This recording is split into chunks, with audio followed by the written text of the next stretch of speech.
এখন আমাদের সমাজে যদি আপনি গিয়ে বলেন যে সম্মিলিত মুনাজাত নাই, আপনি যদি যে আপনার আপনার অন্যদিকে যাওয়ার দরকার নেই, আপনার গ্রামের বড় হুজুরের কাছে গিয়ে বলবেন যে মিলাদ কিয়াম বলতে ইসলামে কিছু নাই।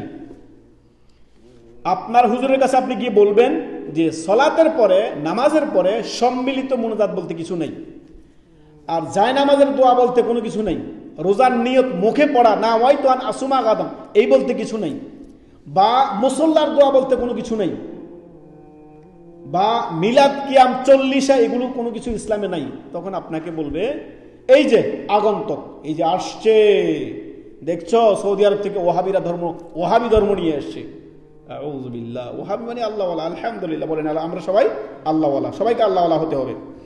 তো এইখানে আপনি ওই হাদিস ফিট করেন যে রাসূলুল্লাহ সাল্লাল্লাহু আলাইহি ওয়াসাল্লাম বলছেন বাদা আল ইসলামু গরীবান ওয়া সায়াউদু কামা বাদা, অচিরেই ইসলাম আগন্তক হয়ে এসেছিল, ঠিক আবার মানুষের কাছে অপরিচিত হয়ে যাবে।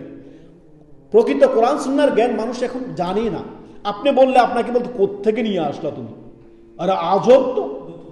দাঁড়িয়ে রাখলে বলতেছে আরে তুমি মৌলবাদী, নাউযুবিল্লাহি মিন যালিক। টাকনার উপরে কাপড় বললে আরে তুমি কি শুরু করে দিলা। যুবক দাঁড়িয়ে রেখেছে বলতেছে আরে তুমি আর এত ছোট বয়স। তো এইখান থেকে আমাদের সমাজে একটি কুফরি আকীদা আছে, খেয়াল রাখিয়েন। কুফরি আকীদা মানে আল্লাহ সর্বত্র বিরাজমান বলে না, আল্লাহ সবকিছুতে বিরাজমান বলে না। এইখান থেকেই তাদের মধ্যে এই তাসাউফের আকীদা, এই হুলুলের আকীদা, এই সৃষ্টি এবং স্রষ্টাকারের মনসুর হাল্লাজের শিরকি কুফরি আকীদা এখান থেকে ঢুকছে, যে আল্লাহ সর্বত্র বিরাজমান, সবকিছুতে বিরাজমান।